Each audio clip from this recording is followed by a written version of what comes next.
Christmas on BBC One. In 1985, Marty McFly drove a DeLorean 30 years into the past. I'm from the future.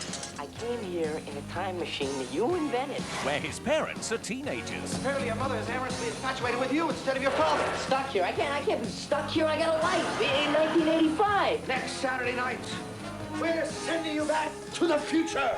Back to the Future, Boxing Day at 6:05 on BBC One.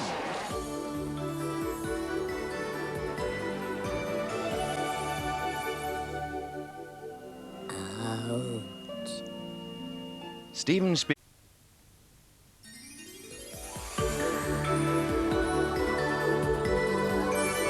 Christmas Day on BBC One.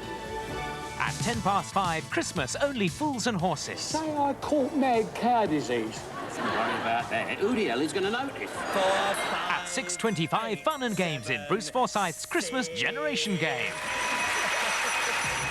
Christmas bread at 7:30.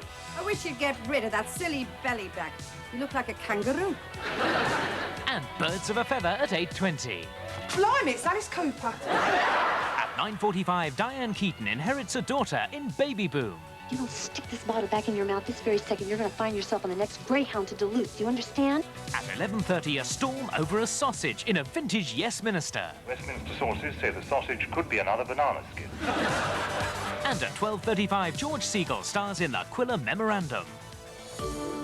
Christmas Day on BBC One.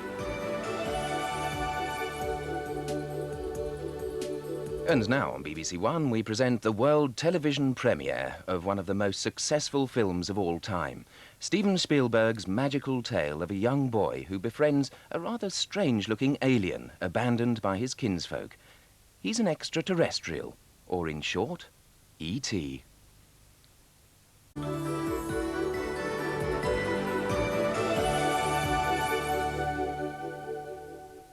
And in 10 minutes, we've feature-length comedy in Only Fools and Horses, which follows the news now with Jill Dando. This is BBC One. It's 5 o'clock.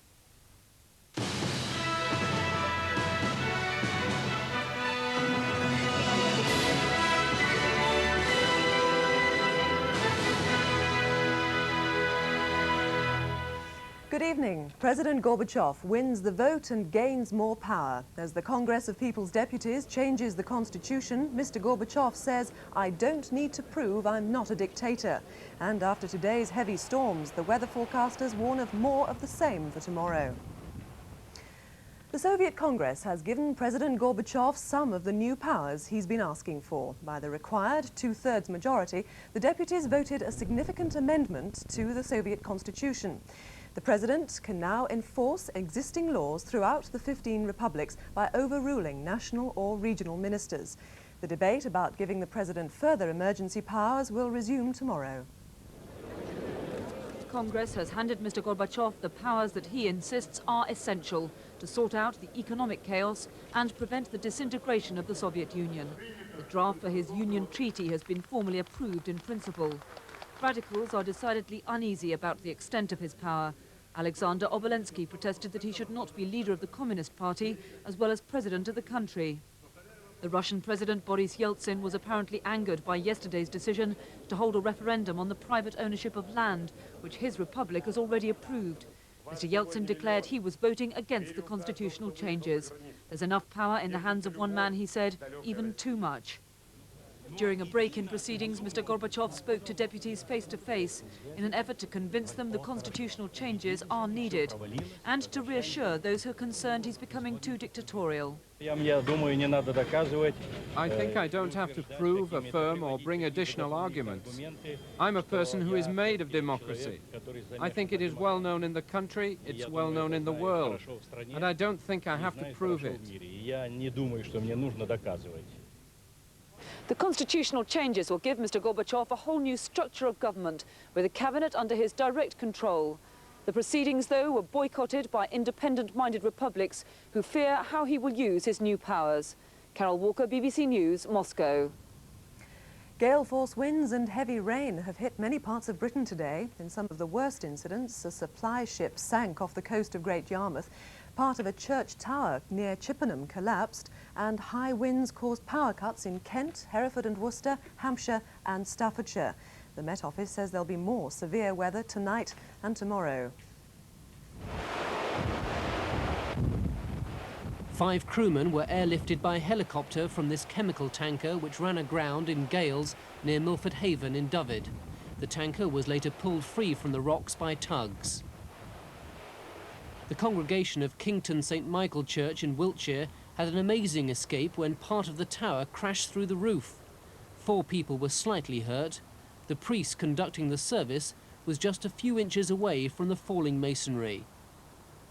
Thousands of homes were without power to cook Christmas dinner as the gales brought down power lines. And though the winds have died down, the forecasters say we can expect more bad weather tomorrow. In many respects, it's going to be a repeat of today's weather. A depression over Scotland will have associated with it a belt of rain which will cross the whole of the country, and in addition, and more importantly perhaps, will be a period of very strong winds, with gusts perhaps up to about 70 miles per hour in places. And the adverse conditions look set to continue for several days. The Queen, in her Christmas message, says she's been much heartened by the almost unanimous opposition of the international community to the invasion of Kuwait. The invasion of Kuwait was an example on an international scale of an evil which has beset us at different levels in recent years. Attempts by ruthless people to impose their will on the peaceable majority.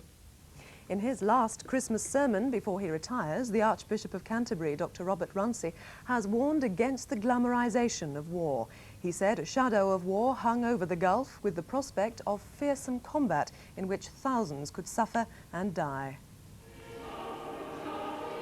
The Archbishop said prayers went out from Canterbury Cathedral and churches throughout the country to the young men and women serving in the Gulf.